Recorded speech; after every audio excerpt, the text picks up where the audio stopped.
Today we're talking about push sticks, push blocks, and that kind of thing. I've seen some things on push blocks and stuff it's almost scary. But you gotta understand the mechanics of what's going on whenever you go to pushing something and how it's going to react. And you don't want to force it to react your way all the time. You've got to find a way for it to naturally go through. First of all, I've seen these things right here. I got a couple here. I don't think I've ever used these other than right now demonstrating. But I did make this one. And that's for the bandsaw. And the thing about it is, and that's where I keep my hand back, and I got where I rarely use it for that. But it's there if I need it. And it's just be comfortable. Which I use this. If y'all watch my other videos, y'all see that I use this a lot. But not like some of you thinking. You've got push blocks that I use a lot. For instance, if this is a big panel, that's where this would come in. Sheets of plywood, breaking them down. I got a track saw, break them down so far, then when I come to the table saw and say I'm doing pretty good size, that's where this comes in. And what you want to look for is rubber. It's a soft rubber, but it's not sticky. You know, if it's sticky, it'll move when you pick it up. This won't, but I've not had these to slip. So these are good ones. I bought them. Micro jig. Now, I've used these a lot. Cutting small stuff here, where you can support both of them and holding that they're good. There's times that I use that. It just, for what I'm doing at the time, it feels more comfortable. However, more than 95% of the time, this is what I use. Now I might use this, but it's for smaller stuff. Got that from Fisher Shop, Drew. He had a little thing and I downloaded it. It was free and I traced it off. I had this, but there's times where you're using something small that it overhangs. I'll pull this one out. But it does the same thing, but on a smaller scale, of course. But what I do when I use this, I'm in conjunction with this. And this is two reasons why I would use this. Just a little extra support here, peace of mind. Two is, if something goes wrong, it's not. But if something goes wrong, the natural reaction, well, I got a piece of wood in my hand and the natural reaction will be to take the wood into it instead of my hand. Or if it pulls in, I've got some extra layer of securities. However, I wanted to show this to you because I've seen people use like this. I've had my wood to raise up to where here I just rotate my wrist and it puts down pressure on it. If you're doing this and you go a little fast and that thing raises up, you know, things can get pretty exciting. So that's one thing I don't like, but I've seen them do this. I want y'all to watch this. If I'm pushing right here next to the fence, what I've seen a lot of them do. See, there's not a lot of movement you can do for side to side, unless you come do that. But when I push forward, look and see what happens right there. The natural reaction, like I was referring to earlier, the natural reaction, so you got to overcompensate. That's where this comes in. You got to compensate right here to counteract the forces right here. Now you have to have two. I use one, just a peace of mind in case something happens. Everything on mine is done right here. So I can, you know, I could rock my wrist forward a little bit, put more pressure here, rock back if I need more pressure here. But when I'm going through here, the forces that I'm generating is in this direction, down and in this direction, forward. And most of my concentration is not here as much as it right there. I want to keep that against that fence. Then I can rotate my wrist this way, keep that front end on it. I mean, just little pressures, to me, that's natural. I stick my hand out, that's a natural position right here.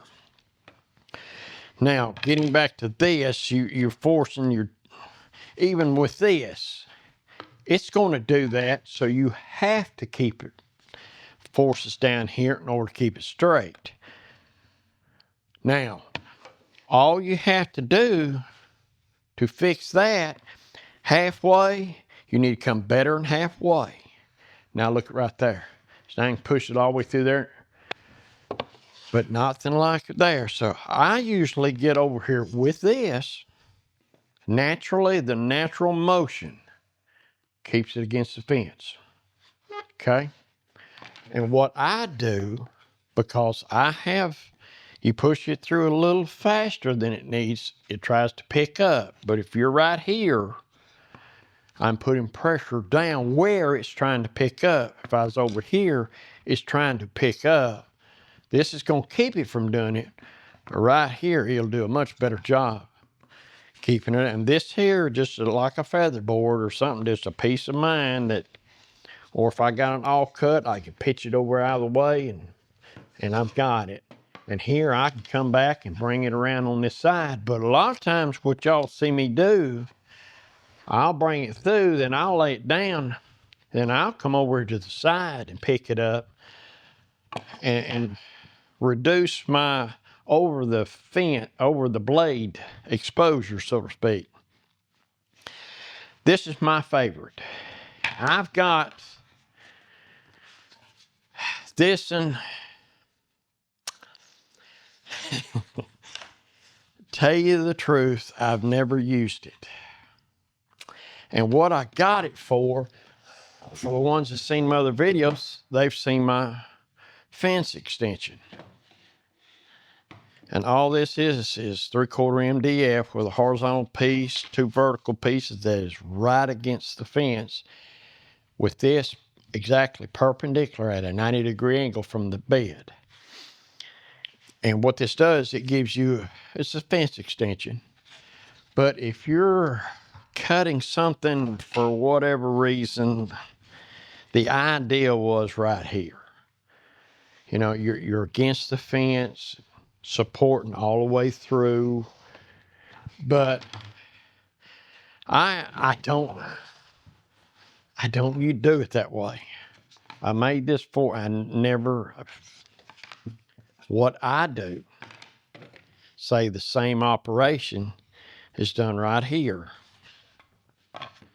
Remember this little feller uses it as a feather board. And the thing about it is, now I can rotate my wrist forward and hold pressure down right there, because this will pick up. So now I use my feather board to keep it against it. So now I'm concentrating on keeping it down, and I just let the saw blade go right through my wood. Here's an example right here. I just let my saw blade go right through it. And of course this needs to be redone. It's past time.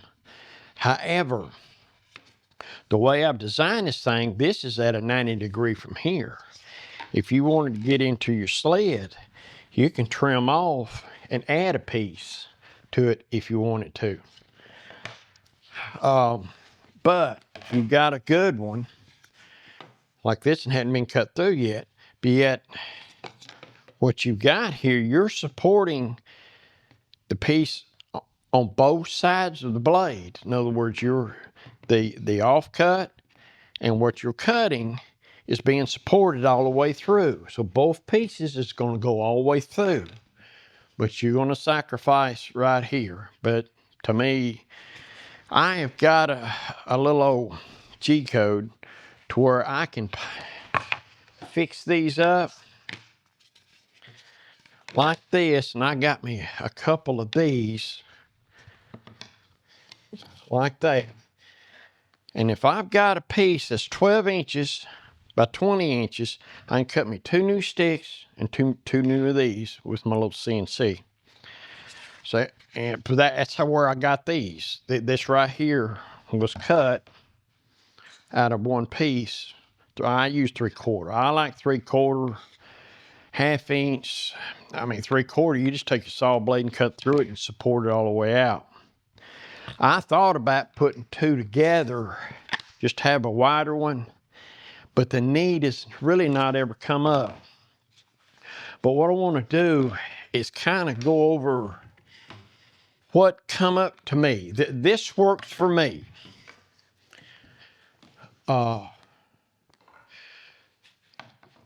95% of the time I will use this. Then I use this on the smaller pieces. Then I'll come to the micro jigs and the sheet goods right here. But more times than not, way more times than not, I'll use this. This right here is 15 inches. Right here, 2.5. Now, you might want it a little narrower than here than I do. That I've got 2 inches. And I run it through a roundover bit where it's comfortable. So I've got a Glock 21, and anybody that it's food with the Glocks, they come with it's a 45 auto, a semi-auto, you know. Well, that's what they call it, 45 auto. But the little wrist pieces or the grip pieces that come with it, I use it. To me, the comfortable one is the biggest one. But they have several that are smaller, and that's about what that feels like. So again, that's just a natural for you stick your hand out. That's a natural position. This is what I use. This is the most comfortable. I feel the most comfortable, and I always, not always, but most of the time, I'll have this with it, and it's safe enough that I've never had a problem. But you got to keep concentrating. You knowing how the forces work, but I concentrate on what's going on at the fence rather than the blade. Because I know if I can see it coming off the fence, I can see that before I can see a problem over here. And that just, to me, I've just never had a problem. And I'm more comfortable. You got to be comfortable. You got to be comfortable. Remember I said, now this is comfortable, you shake hands, this is comfortable. To me, that's the neutral position. And for me, this plane right here, if you put a protractor on it, it's 60 degrees to this right here. In other words, if I've got this at a 90, from this plane right here, forward is 30 degrees, or 30, 60 is 90. And I have found, and I've tried different ones. I got one that's at 50 degrees. To this 60 degrees, to me, you may have to work with it and find one that's just like what's perfect for you. To me, it just happens to be 60 degrees and I'm on it with 60 degrees. And to me, that just feels just as natural. I got complete control. And I've seen people put sandpaper right there. Most of the time I let it go through and then I go around and get it. But you can, you can bring it around here. You got a lot of control. And if you put some sandpaper right there, put you some contact cement and sandpaper. But the blade is going through that sandpaper when that happens. But you don't have to put near the pressure down when you do that. And you do have control then. But I had a tool before one time, and when I put my hand this away, to me that's not as natural. To me, that hand's in a neutral position, and I can get pushed through there. Sacrifice this thing. And you can make you another one. Like that and it's really eat up. But on the joiner, I made one with a flat bottom right here. And what I do with it, you get used to your joiner. You see the rocking? What I can do, I can take a pad and put it against the first couple runs against the fence of the joiner. And you see so all I gotta do is wiggle your wrist and you see where you're at and find that spot. You can, to me, it's easier to hold that position all the way through the cut. So I'll use that over there on the joiner. Or if you need something wider over here, I get you work it here. I've just never had felt the need for that. But to me, this is my favorite one. But the thing about this, guys, y'all don't need to be. Get up here and get control of your piece. This, get close to the blade. You got get control of what you're cutting. You'll have a lot less problems. A friend of mine was going to do a kickback. You know, he's simulating a kickback. I mean, his intent was to film a kickback. So what they got everything set up, and right back here, I guess it was probably 8 or 9 feet. It might have been 10 foot. But anyway, it was the door going back to his backyard. Well, he had an outside door he had taken down from something or another. Here's a metal door. So he stands that door up, is right in line of fire, so to speak. And he stands that door up in front of his metal door, you know. So they come over here, and he's on his side. He's on purpose doing a kickback. So he knows what's coming. So he's coming through there, and he, you know, something like this right here, and he's going down through there. And he made it kick back. But when they played the video back,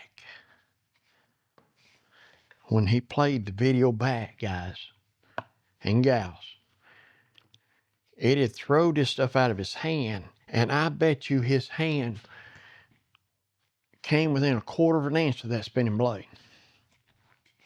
That was back, and this is a long time ago, but that was back before they had the saw stop where, you know, he got in that blade, he'd been cut.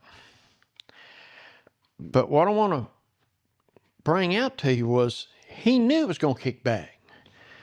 If you have a kickback, odds are it's going to be a surprise to you. But when it kicked back, like I say, he was fine. But when he seen that video, he thought, oh, you know, cold sweat come over his oh, that was close. But when it kicked back, it seemed like it was a 2x4. Or 2x6, I mean, it was a 2x. When it kicked back, it went through the metal door, right? Through his door. 2 doors. You know, the one he leaned up, his door, and one halfway across his backyard. So if he was right here, kickback is, you don't want to experience that. It gets way too exciting. So if you're running a piece through here and it stays parallel and it stays in contact with your fence, you'll be fine. This is a tool to help you to accomplish that. So I just felt like I've seen some stuff that but for the most part, most that I see do a good job. They're safe and so I don't know. I'm concerned every time I make a cut, but you really need to be. it does not need to come mundane to you. You need to, I remind myself of what can happen every time I make a cut at the hopes that it will not happen. So if you're comfortable with the cut, to me, this type of stuff will get you comfortable. If you're not comfortable, don't make the cut. Find a way that you'll be comfortable. So I hope that helps. I appreciate you watching, and I'll catch you on the next one.